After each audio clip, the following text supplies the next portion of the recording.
Guys, so today I'm filming from a new location because it's crazy. My house is full. My husband's on work phone calls. We share an office. So I'm going to update you on everything from a little tiny corner in our bedroom.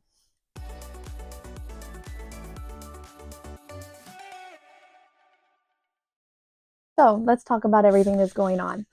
So, as I mentioned earlier, I am revitalizing my career as an artist, or rather trying to, and I'm kind of hitting it at multiple different points. The first thing I want to talk about is my main career, or the one that I've been working on for the past, 12 or so years, and that is as an author illustrator. Because I've gotten some updates from that section, and they've actually been really great. The first is that a multi day school visit that I'm going to be doing in the Shenandoah Valley got extended for one more day, which I'm super excited about. So, of course, I raised my fees. Always raise your fees if you have to do additional work, my friends. So, that's wonderful. That'll be in March. The second thing is that my next book that's coming out, which is Dinosaur Days, was supposed to come out in the spring, but instead now is coming out this fall. Now, for those of you who aren't familiar with publishing, it is kind of common for a book to get pushed out a little bit, but it's pretty uncommon for it to get pulled forward. But I am thrilled. This is my first book that I am the writer only. I am not illustrating it, but the illustrator has done absolutely fabulous work, and it's about dinosaurs. Which, if you'll ever look at my work, you'll see a lot of dinosaurs.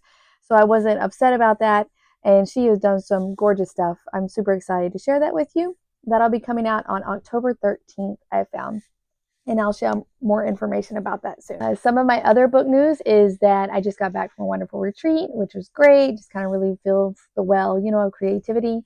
And I'm inspired now to start my next project, which is going to be something a little different than the picture books I usually write and illustrate.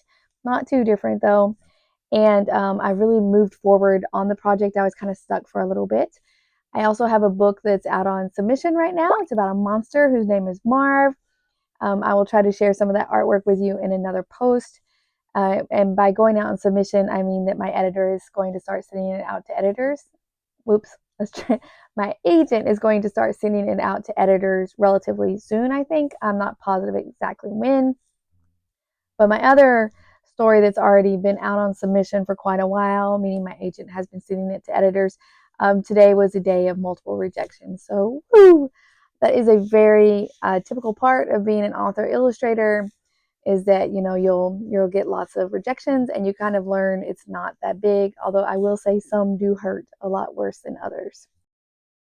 So the other sector of my revitalizing my art career is joining my local art organization, and an idea I had for an exhibit was accepted, and so I am curating my first art show. Woo! So that's super exciting. So far, I've made the postcard and designed the banner, which are the same thing, which I'll share those with you. And then I just got a note though from the head of the curators that we haven't had as many entries as we would like to have right now. That could be multiple reasons. Maybe people don't resonate with the theme, which is fairy tales, or perhaps it's just because we have just been through the longest January ever. But I'm going to try to increase calls for that, and I have a Zoom with her so that she can kind of give me some tips on maybe getting some more involvement. And since this is my first one, I'm not beating myself up too much about it. Hopefully, we can make it work in the best way that we can. But I will keep you up to date with that, and hopefully I'll be able to share some videos and other things from that after the event, which is in March 7th, is the opening reception.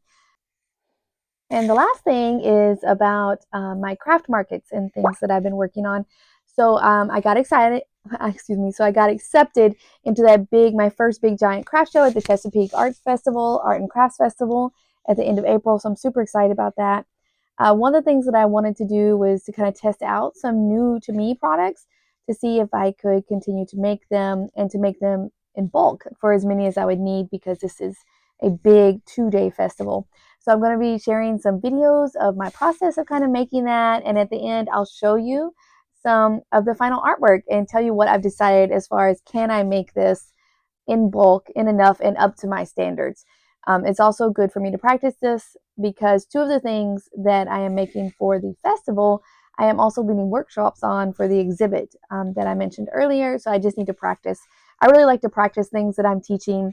I think you should really teach something, or at least make something, for at least a year on your own before you try to teach it, which I have with these two things, but they are relatively new to me compared to something like Procreate. So I was really practicing on them, but also seeing if I could create them up to a point where I think they could be sellable.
Hi guys, we're back here at my desk and I wanted to show you the final pieces and tell you if I think I'm going to be able to reproduce them with the craft fair.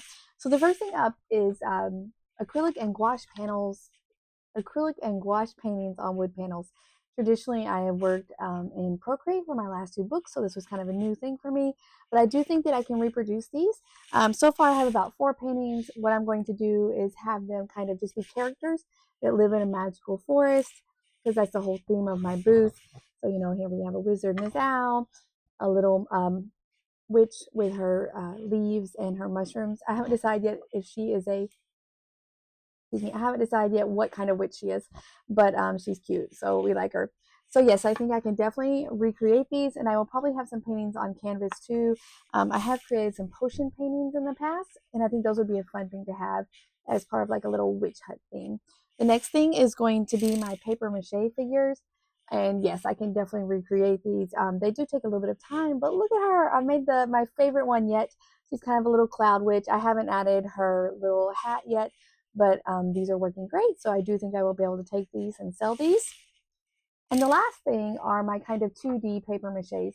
And you'll see here, I have one right there that I really like and made. And I have linked to the artist who I learned to make them from. Her name is Sarah Hand. I can link to her again below. So I wanted to make more to see if I could reproduce them and sell them. And so I made a princess. And here she is holding a little frog. And she's a little rough. You know, I haven't finished her yet. I'd add more details. But I do think if I were to remake her, I would make the frog kind of 3D. You can't tell from here, but that flower that the gnome is holding is 3D, and I think that's a cute effect. So possibly that. But I definitely want to make some more of these little dragons. I wrote a book called Dragons Rule, Princesses Rule that came out way back in 2017. So this is kind of the style of the dragon. But I think it'd be so much fun to have a whole wall of these little dragons for sale. Because this was the first practice one, you can see, you know, he has a little bit of things that I wouldn't have on a final piece. But one thing, he's a little thin. I like them to be a little bit more thick and a little bit more smooth right here. But I'm super excited because won't that be fun to have a whole little wall of dragons? So that was a great exercise for me, just to kind of create those and see if I think I can create more of them and enough for the craft fair. And it was pretty successful. So yay. So thank you so much for following along. Please continue to follow me on this journey as I revitalize my career as an artist. And if you would have any comments below, I'd love to hear them. If you have any tips, that would be great, especially tips on craft fairs because I'm very new to this. And if you want to follow me along, please like and subscribe. Thanks. See you next time.